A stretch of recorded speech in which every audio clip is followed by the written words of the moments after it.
नमस्कार, आपका बात 25ई में स्वागत है और बात 25ई में आज हम बात करने वाले हैं कि वामपंथी विचारधाराओं को जो 100 साल से चल रही हैं, बोल्शेविक क्रांति के बाद में उसमें उफान आया और सारी दुनिया में क्रांति की एक झड़ी लगा दी।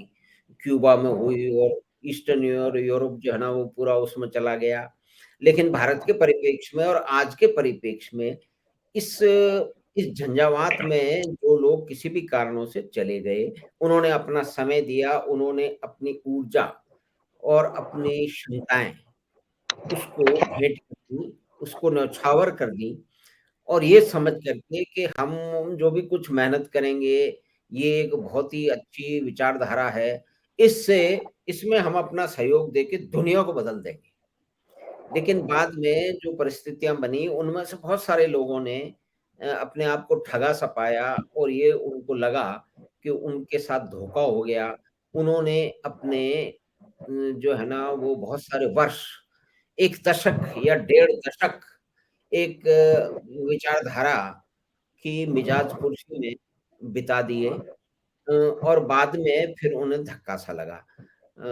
तो इसी पे बात करने के लिए हमने जो है वो आमंत्रित किया है जाने-माने विचारक और मित्र और जवाहरलाल नेहरू विश्वविद्यालय के छात्र और वहाँ की एक समय में वहाँ की राजनीति को प्रभावित करने वाले और प्रचालित करने वाले डॉक्टर नीरज रावत साहब के साथ में हैं।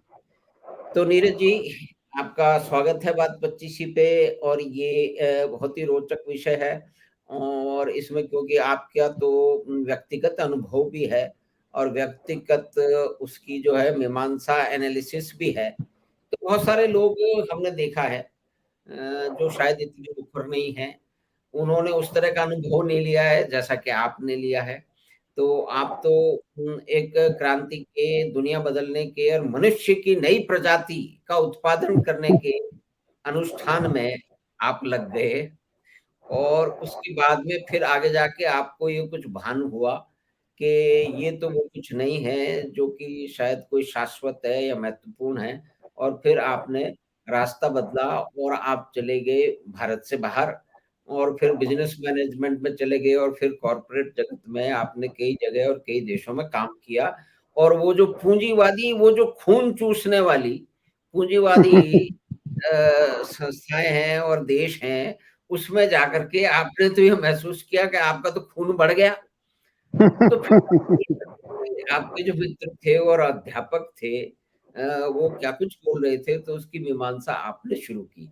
तो इस विषय में जैसे कई बार आपसे छोटी-मोटी चर्चा इस बात पे हुई है कि मेरा ये एक बहुत ही जो है वो प्रश्न है सामान्य-सा प्रश्न है कि माओ की मृत्यु के बाद में देंग साहब चाइना से निकल पड़े, सारी दुनिया की उन्होंने यात्राएँ की, अमेरिका गए, यूरोप गए और उन्होंने कहा भी आप हमें बताओ कि आप कैसे क्या करते हो कि आप इतने उन्नत हो, आपकी टेक्नोलॉजी और आपकी मैन्युफैक्चरिंग जो है, आप बताइए क्या बनाना है? आप उसको लेकर के हमारे देश में आ जाओ और हमारे लोगों को रोज़गार दो और हमारे छात्रों को अपने यहाँ पढ़ने दो। और वो ये सब करके इस प्रयोजन में करीब 30 वर्ष में एक महत्वपूर्ण रूप से एक आमूलचूल परिवर्तन के साथ चीन जो है, वो दुनिया की फैक्ट्री बन गया। लेकिन जब डेंग जो है वो दुनिया भर में टेक्नोलॉजी और बिज़नेस के लिए घूम रहे थे।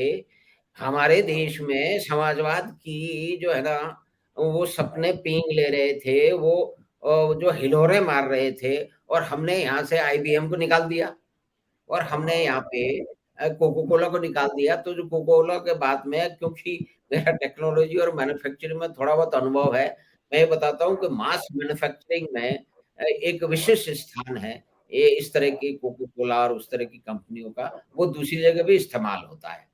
तो मेरा आपसे जिज्ञासा ये है कि जब आपने जवाहरलाल नेहरू विश्वविद्यालय में आपने प्रवेश लिया, वहाँ की जो एक राजनैतिक धारा है उसके आप पार्ट बने और धीरे-धीरे बहुत ही सशक्त हस्ताक्षर भी बन गए और फिर आपको तो ये जो दुनिया में या चाइना में जो परिवर्तन हो रहे थे आमूल-चूल, उसका उस समय के विद्वान, उस तरह के उस समय के अध्यापक और मुख्य रूप से जवाहरलाल नेहरू विश्वविद्यालय के छात्र और छात्र नेता किस तरह से देख रहे थे? तो उस पे ज़रा आप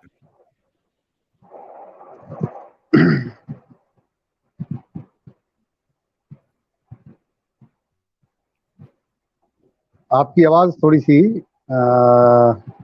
चली गई है। आपको सुनाई पड़ रही है मेरी आवाज? नहीं, नहीं, मैंने आपको पूरी बात कह दी है, आपकी आवाज़ बिल्कुल सुनाई दे अच्छा रही है, तो अच्छा। आप हाँ। जी, सबसे पहले तो सभी बात 25सी कार्यक्रम को देखने सुनने वालों के लिए मेरा प्रणाम।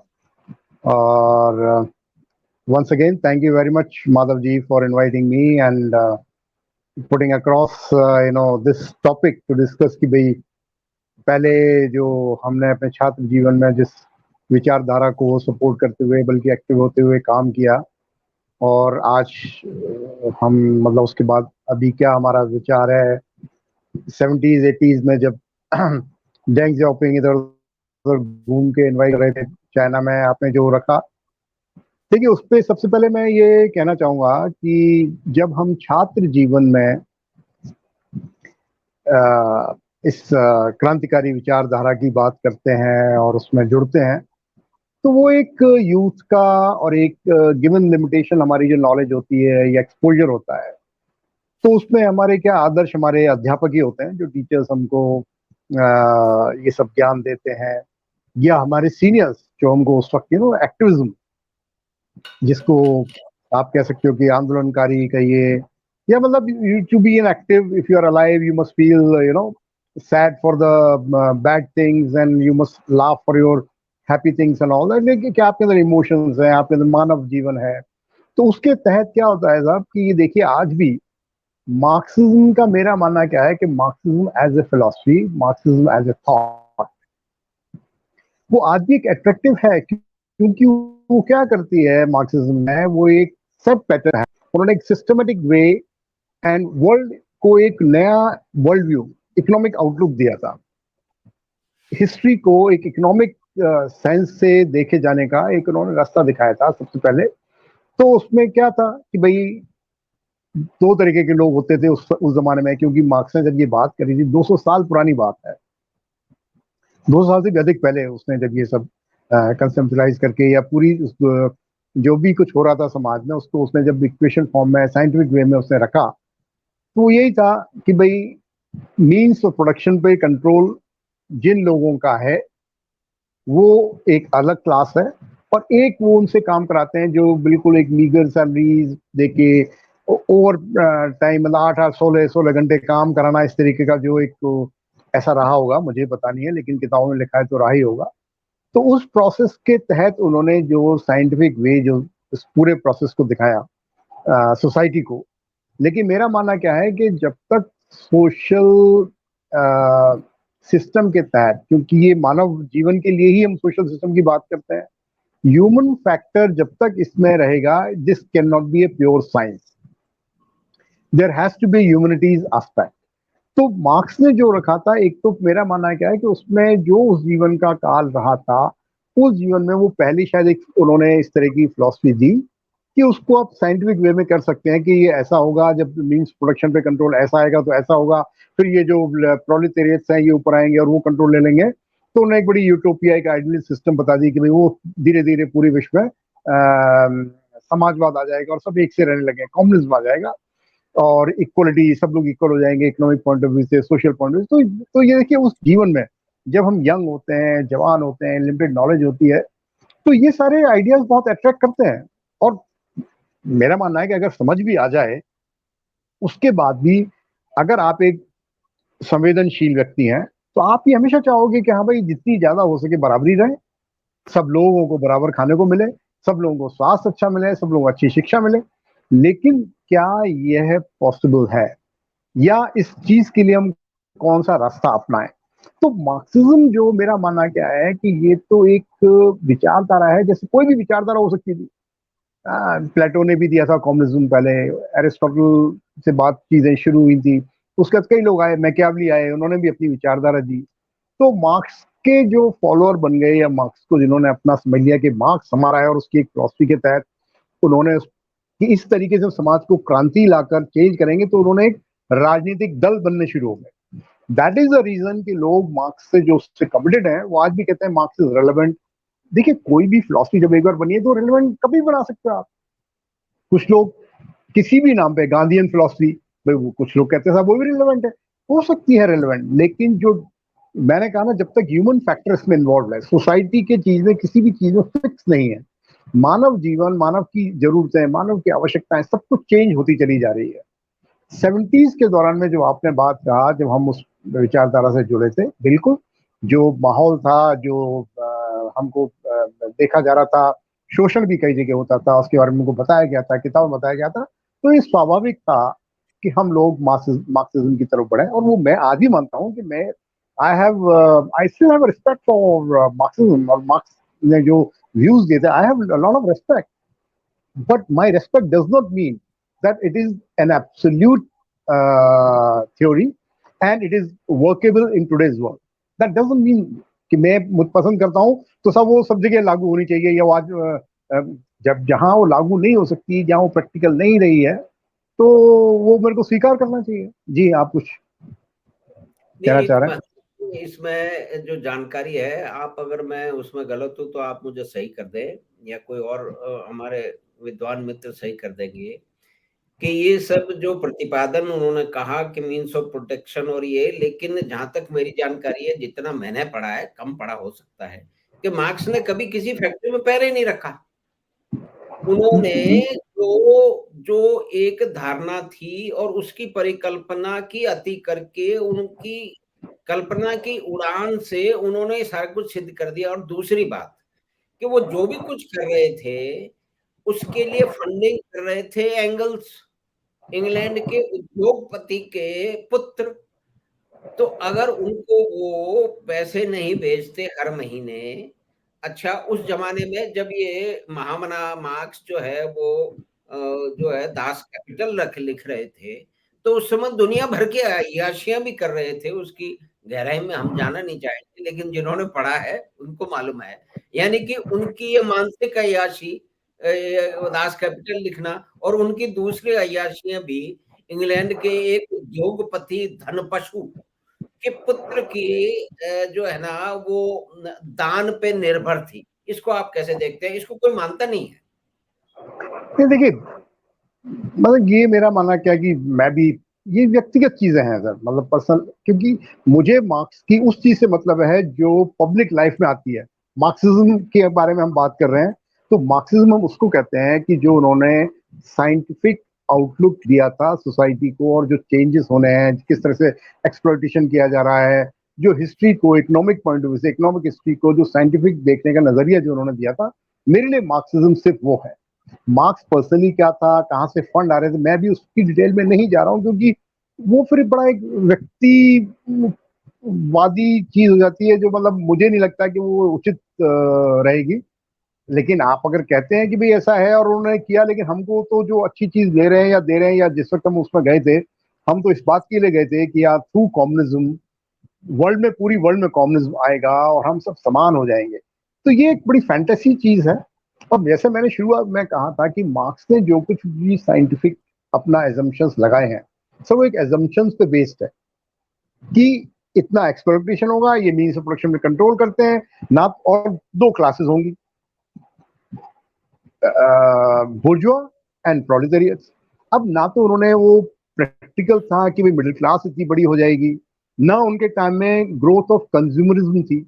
आप देखिए कंज्यूमर गुड्स का जब से प्रादुर्भाव हुआ पूरी सोसाइटी में, और ये वो टाइम था जिसपे शायद हमको टच करना चाहिए था, और आप जो करना चाहते थे 70s 80s, जब ये वॉशिंग जी, मशीन पॉपुलर होने लगी, ये छोटी छोटी क्योंकि जो टेक्नोलॉजी ने जो परिवर्तन लाने लगी, तो उसमें मार्क्सिज्म रही हो या सोशलिज्म रहा हो या कैपिटलिज्म का भी रूप रहा हो, आप देखिए किसी भी जो सोशल स्ट्रक्चर का जो रूप रहा, टेक्नोलॉजी के प्रादुर्भाव ने सबके अंदर चेंज लाया। और टेक्नोलॉजी के यूज से मनुष्य के बीच में जो भी रूलिंग क्लास, या जो जिनको अपन कहते हैं कि भाई ये हैव नॉट्स, या जो कहा जाता है मार्क्सिस्ट थ्योरी के अंदर, उनके अंदर गैप को कम भी किया। आज जैसे फॉर एग्जांपल आप देखिए टेक्नोलॉजी की वजह से कोई ये नहीं है कि मैं अपनी बात को कैसे पहुंचाऊं, क्या करूं। एक मेरी जो मेड आती है वो भी आजकल अपने वीडियो बनाकर डालने लग गई है। कहने का मतलब सेंस ऑफ एम्पावरमेंट, ये जो सेंस होता है उस जमाने में जब ये मार्क्स साहब ने लिखा था या 70s में जब हम भी उनके फॉलोअर बने। मैं तो आज भी मानता हूँ मार्क्सिज्म को I like as a philosophy I like, but it's not practical. What I say it's not practical. There are lot of changes has to be done. और मैं आपको इसी पे लाना चाहता हूँ। देखिए 70s 80s में हो क्या रहा था, क्योंकि 70s 80s में जो हो रहा था वो जब मैं उसमें घुसा हुआ था तो मेरे ही समझ में वो चीजें नहीं आती थी। मेरे समझ में कब आया, जब मैं इंडिया से बाहर निकला, रिसर्च करने ही निकला था शुरुआत में तो मैं साउथ कोरिया 1989 में। जी आप कुछ ऐड करना चाहते हैं? नहीं, मैं यही बता रहा था कि इसमें जो आपका पर्सनल जो अनुभव है, कि ये सारी बातें तो ठीक है, फिलॉसफी के रूप में तो ठीक है, और यहाँ मेरा हम्म, बिल्कुल एक निवेदन है कि जो ये बार-बार साइंटिफिक साइंटिफिक कहा जाता है, तो मनुष्यों के व्यवहार और उसके अपेक्षित व्यवहार की जो बातें हैं, वो सोशल साइंस है। हाँ वो डेफिनेट साइंस नहीं, वो हार्ड साइंस नहीं है। तो दुनिया जो एग्जैक्टली बदली exactly that is what I exactly that is what I meant when I said कि इसमें जो दुनिया जो ह्यूमन बदली है ह्यूमन वो, एस्पेक्ट है। हाँ, दुनिया जो बिल्कुल आई बदली है वो हार्ड साइंस की एप्लीकेशन ने, टेक्नोलॉजी ने बदली है, इंटरनेट ने बदली है, मोबाइल फोन ने दुनिया बदल दी है। आज हम इफ यू जिस तंत्र के हिसाब से आपस में बात कर पा रहे हैं, आज से 25 साल पहले उसके लिए करोड़ों रुपए चाहिए थे, जो ना आपके पास है ना मेरे पास है। तो नहीं इसने वो इस तरह के इंटरेक्शन को और उसको सार्वजनिक करने को जो इतना सुगम बना दिया, वो technological chain of technological innovation है, जिसका उस समय शायद मार्क्स को ध्यान भी नहीं था और वो उसकी परिकल्पना भी नहीं कर पाए। वो परिकल्पना ही नहीं थी बिल्कुल। वो तो हैव और हैव नॉट की परिकल्पना और उसी में फंसे रहे। हाँ, तो आप अपने पर्सनल अनुभव के बारे में कह रहे थे, जिसने जिसने आपकी इस विचार को बदल दिया। हाँ, देखिए मैं आपको इसीलिए कह रहा हूँ। मैंने आपने जो अभी इतना एक्सप्लेन किया उसके एवज में मैंने एक शब्द बोल दिया था उस वक्त कि it is not absolute science. That's what I जी, said. Social studies can not be absolute science. Social science आप कहते रहिए अपने आप को एक लॉजिकल और एक उसको एक इक्वेशन फॉर्म में किसी चीज को रखने के लिए कि भाई ऐसा होगा तो ऐसा होगा ऐसा होगा, लेकिन it is not absolute science. It is a human factor जब उसमें आता है, तो it is a humanities, it is more of humanities. तो मैं आपको 70s 80s पे लाना चाहता हूँ कि सर सब 70s 80s में हम जब इस विचारधारा के तहत, जिनको आप क्रांतिकारी कहते हो, उस राजनीतिक दल के साथ और उनके सपोर्टर बनकर हम जब काम किया करते थे और उनके छात्र नेताओं के बीच में हम लोग काम करते थे, छात्रों के बीच में काम करते थे, उस वक्त मेरा क्या मानना है कि हम एक सिर्फ राजनीतिक दल बनकर रहते थे। और राजनीतिक दल बनकर हमारी लॉयल्टी, जो मैंने बाद में अपने समय के बाद बता रहा हूँ, मैं जो समझ में आया कि हमारे यहाँ के लोग क्यों हमको डॉगमेटिक नजर आने लगे या पिछड़ेवाद लगने लगे, क्योंकि ये क्या करें, उस मार्क्स की जो फिलॉसफी उसको सिर्फ पकड़ कर बैठ गए। उसके अंदर इंडिया में कैसे उसके अंदर एडजस्ट होना है, क्या उसके साथ काम होना है, वो ना करके चाइना ने क्या किया। डेंग जाओपिंग जब ये रियलाइज करा, पहली बात तो उनको कोई भी डिसीजन लेना रिलेटिवली आसान था, क्योंकि कम्युनिस्ट रूल का मतलब क्या होता है, one party domination, one party rule in that country. So what they have to do? They do not have to seek permission from each and every corner of the society. तो उनका जो नेता है, प्रमुख नेता है, उसने सोचा कि आज हमारी चाइना की आवश्यकता क्या है। उसने देख लिया था मेरे पास भाई लेबर ही लेबर है, मुझे पूंजी की जरूरत है। तो डेंग जाओपिंग ने ये एक्सेप्ट किया।